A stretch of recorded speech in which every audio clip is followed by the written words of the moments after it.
Welcome to Financial Discretion Advised. I'm Abrin Berkemeyer. I'm Tyler Hafford. Let's cue the music.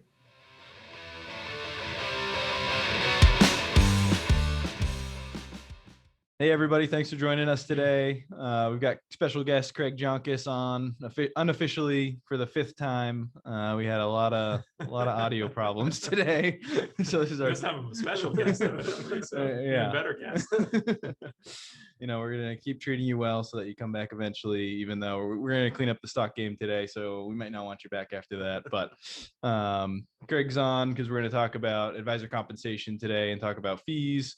And but right before we jump into that, let's clear up the stock game.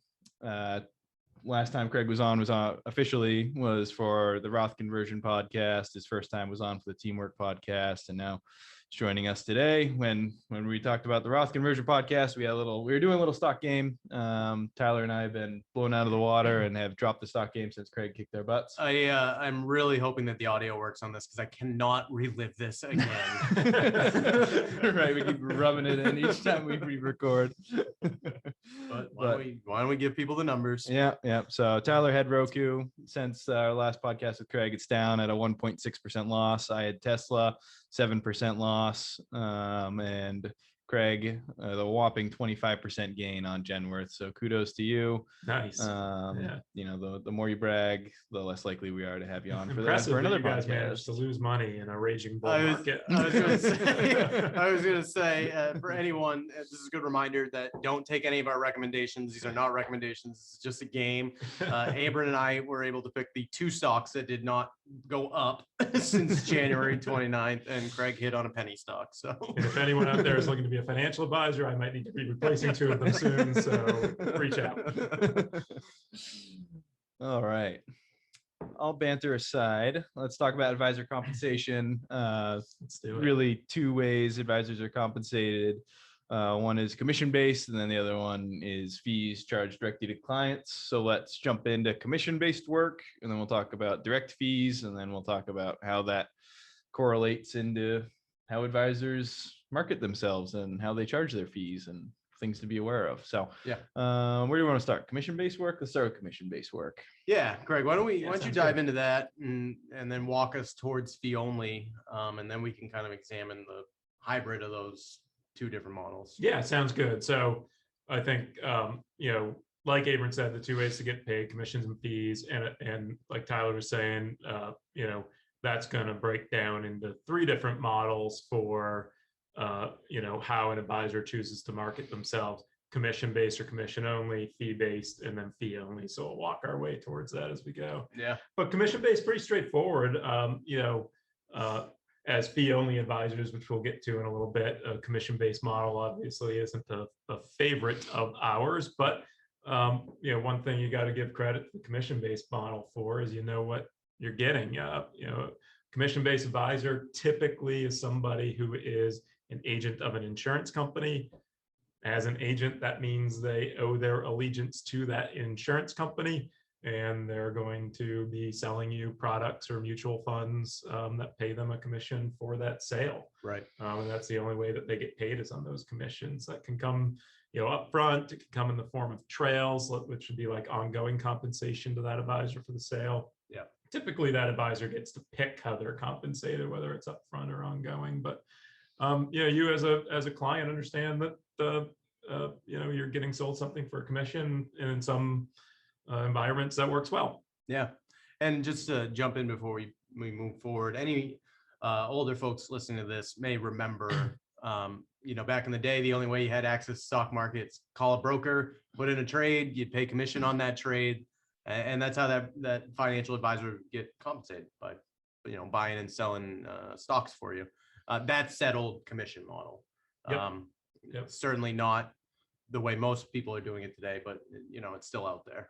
Right. Absolutely. You're right. So it's not just the insurance company advisors. I think insurance company advisors are probably the most prevalent form of commission-based model today. Yep. But that old model still does exist too, where your stockbroker was commission-based. They really only got paid when they were buying and selling. Yep. All right. Let's other end of the spectrum, fee only, direct fees to clients. When we talk about that a little bit. Yeah, sure. So fee only, complete other end of the spectrum.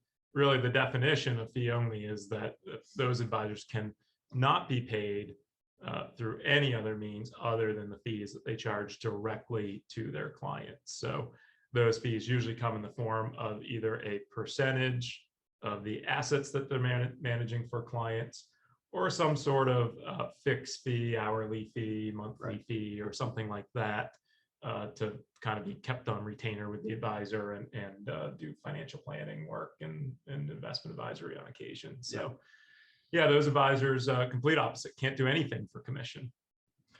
And, it seems like the industry is making this transition from the old commission model into the fee only model. Plenty of advisors out there not ready to give up their ability to make some commissions, right? So we find this hybrid model of these two called fee-based. You want to talk to that a little bit, Craig? Yeah, absolutely. So fee-based, just like you said, is just a hybrid model. It means those advisors have the ability to both charge fees directly to their clients, like a percentage of assets under management, which is probably most common in that model, or fixed financial planning fees. Yeah. But then in addition to that, they can sell products for a commission and receive revenue there too. So just a hybrid model when you call yourself fee-based. But really important to unpack that. I think we're going to talk about it some more. Yeah. Because those two things are not the same. And so many consumers at the end of the day think fee-based and fee only are the same thing, but they're not. Yeah. And I think we should, let's unpack that. Before we get into that though, who's paying attention to make sure that you're following whatever compensation structure you're saying you are? Is the government coming knocking to make sure Craig Joncas is fee only, or how is that monitored? Right. So interesting. So, there's not a lot of monitoring of that going on, but generally there's two types of bodies that may or may not monitor. And that's your regulatory bodies, which are the SEC and FINRA, I'm sure we'll talk more about. Yep. And then there's professional associations or networks like, the CFP board or NAPFA or XY Planning Network, or, there are many of them out there, or CFA designations. Yeah. So in these three worlds we're talking about, fee only, fee-based, and commission-based. On the fee only side of it, it's really just the CFP board and NAPFA that are looking after this. The SEC does not really take a look at what firms are calling themselves fee only versus fee based, or if they're actually structured that way. Yep. So that actually adds to some murkiness on the fee based side, because definitely we've seen instances of advisory firms that maintain the ability to sell things for commission but call themselves fee only. Yeah. And that's just not the way it was meant to be. But if they're not CFPs and they're not members of NAPFA, they don't have a body that's kind of holding their feet to the fire on that. And that's pretty tough for consumers too, because obviously there's a lot of disclosures you have to put out about how you get compensated, but it's really tough for a prospective client or a client necessarily to go through the 60, 100, 150 page disclosure brochure, find out where the fees are, and then find out how you're getting compensated and the different revenue sources for the firm. And is that a fee or is that a commission? Right. Because some people think the percentage for portfolio management is a commission, but it's not. So to even really identify that's really hard. Yeah. So I think that does put a lot of the onus on the, some of the onus on the client, obviously, or the prospective client to ask good questions. Yeah. And then also some onus on the advisor to, represent their fees in a clear and concise manner. Yep. Yeah.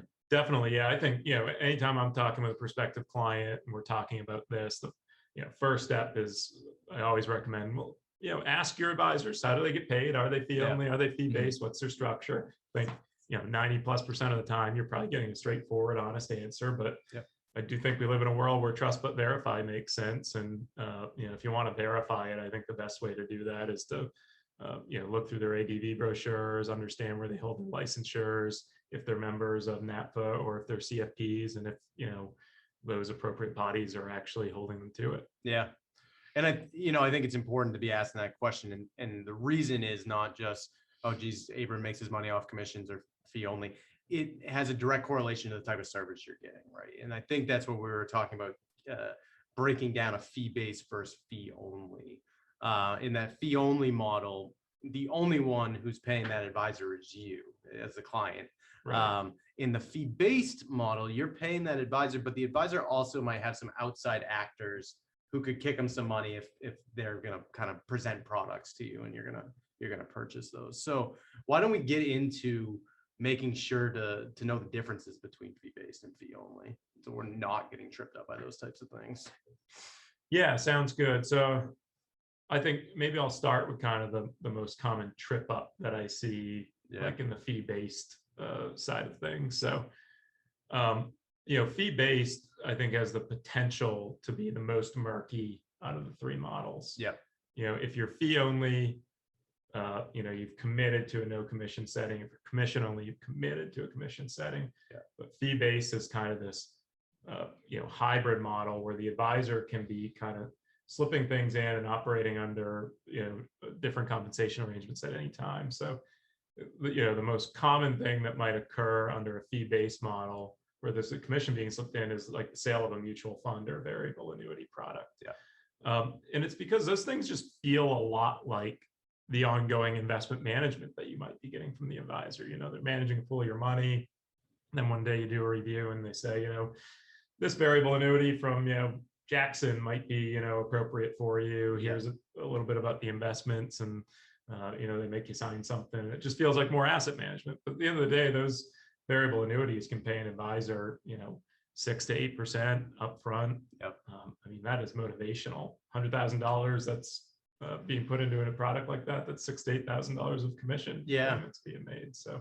Yeah, we talked about this too a little bit before the show of, and if anyone knows this, please write to us and give us the answer. But I don't know if there's a minimum of how much needs to be in the fee-based work you're doing when you call yourself fee-based.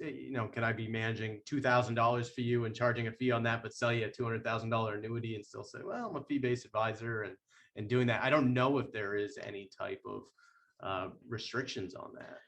I certainly haven't heard of a restriction on that in my career. I have no way of figuring that out. It seems like just anyone that does a little bit of fees and a little bit of commissions, or maintains the right licensures, can just call themselves fee-based.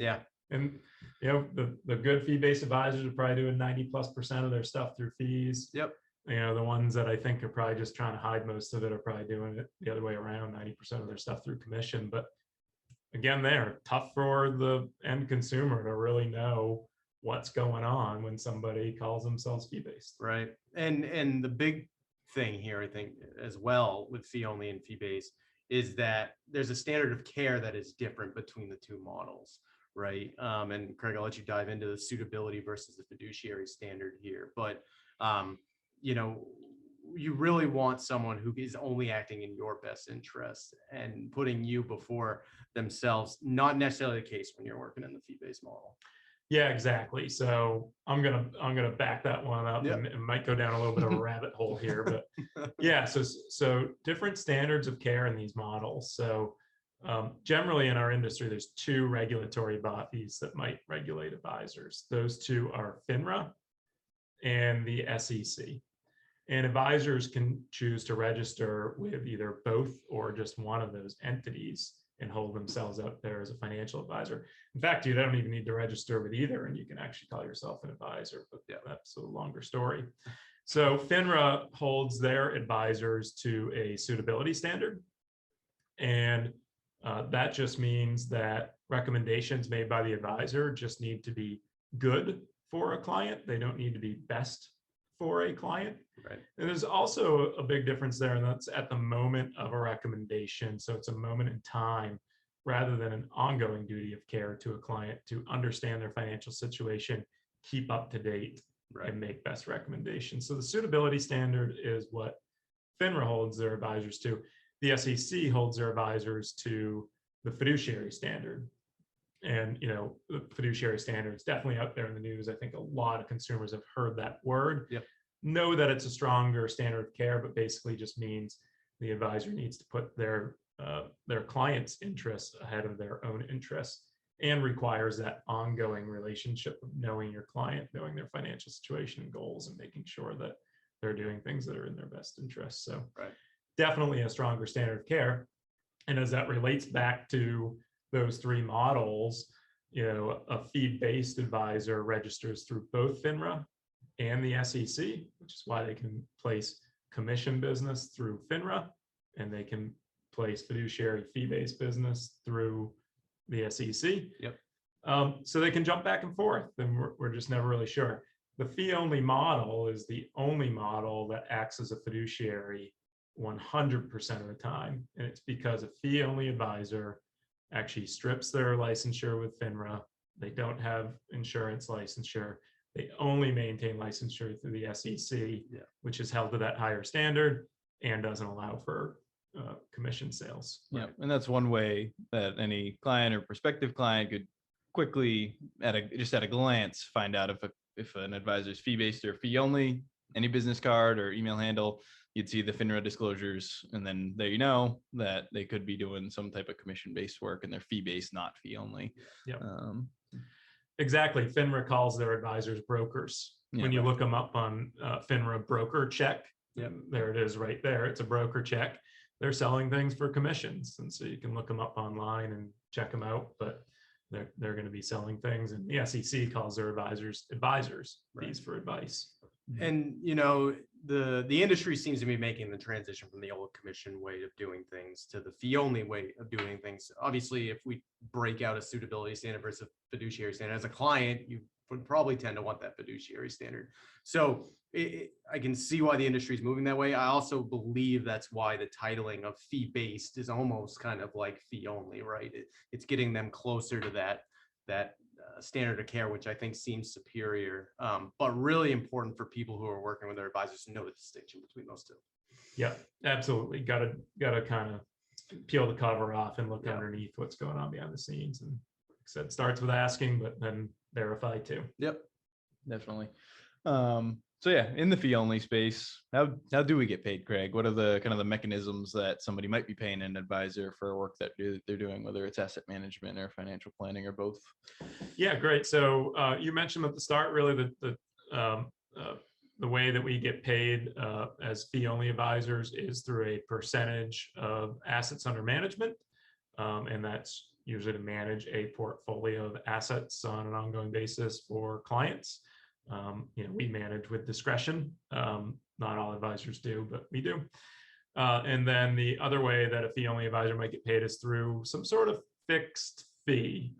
That could be chopped up a lot of different ways. It might be a fixed hourly fee, where you can buy hours from an advisor for financial planning work. Might be a monthly retainer, an annual retainer, or something like that. So a bunch of different ways people might structure that, but generally it's some sort of fixed out-of-pocket fee for financial planning work, without the requirement that assets are managed. Sure. Yeah, we've definitely seen a lot of fee compression in the industry over our lifetimes. They say like the national average for financial advisor for assets under management fee is just north of 1%. I think it's like 1.01%. Yeah. Obviously some advisors out there have higher fees than that, 1.2, 1.5. You get into that. Some have less. Yeah, a lot of wirehouses even require a minimum fee now, especially for smaller accounts, where they won't charge less than 1.25 or 1.5. Yeah, certainly. And then I think a lot of the downward pressure, at least on the investment management side, has been coming from the robo advisor space. Obviously that's where they charge you, a lot smaller fee because you're kind of in a set it and go forward. You get a little bit less service. You kind of fill out a questionnaire online. You want to speak to robo advisors a little bit, Tyler? Typing up a little bit over there. I just think it's important for folks out there who are shopping around to know there is I think a big difference between sitting in front of an advisor and working with a robo advisor. Robo advisor, like you said, cookie cutter mold, probably answer a questionnaire, send it out. That robo advisor might be putting you into proprietary funds where that company's making expense ratios off of you. So it seems really cheap because of the 0.3% they're flashing out there. But I think understanding that the service behind that is gonna be a lot different than sit down with an advisor. So I do think fee compression in the industry is something that is happening. I think if you're paying upwards of 1.5%, you should probably shop it around a little bit because you can probably beat that. But know that, in this space, sometimes you get what you pay for. If you're looking at a robo advisor, you're just not getting a full wealth management relationship that you may be with an advisor. Right. Absolutely. Yeah. A lot of different models. Everybody's needs are different. So you've got to try to match up what's right for you. Right. But definitely there's a difference in service being provided across those models. And like anything else, there's different price points for services received. Yeah. Well, I guess to kind of wrap it up, Craig, just to talk to you as a business owner, right? You started Penobscot Financial Advisors with Jim Bradley, who we had on the last podcast. You guys decided, hey, we're going to do this a certain way. We're going to be fee only. We're going to be fiduciaries. What kind of led you in that direction? Because you certainly didn't have to. Yeah, definitely. I think the number one thing that kind of led us in this direction was our history and upbringing in this industry. Both Jim and I, when we started in this industry, which has been with this same company the whole time, we ran this business through an insurance company broker dealer. So we understand the conflicts and the motivations that surround money and how they can influence people. And it just wasn't a world we wanted to be in anymore. It just didn't feel right. When you think about your financial advisor and the person who might be managing, all the aspects of your financial well-being over the long run, it seems like a pretty small ask that they be your fiduciary and that they act in your best interests all the time. Right. So just that history made us understand those conflicts. We knew it didn't feel right or best. Unfortunately, when you are a small business in this industry, a lot of times you need to get started through an insurance company because it's harder to get started as an independent entity. But we always knew we wanted to move in this direction. Frankly, at the end of the day, since we have been independent and a fee-only advisor, the conversation is just a lot easier with clients. We talk about fees. Our fees are transparent. They're right on our website. Yeah. And we're either a good fit or we're not. We figure that out up front, and then we get on to the important stuff, which is working with these folks and delivering outcomes. So just a lot more transparent, easy, mutually beneficial relationship with clients. Yeah. I'll just from working on both sides of this in my work experience, the fee only fiduciary model certainly seems like the more holistic way of doing this job, right? Follow the money. If the only person who's paying us is the client, we're acting for that individual. No, I think it's the way we should be handling this business.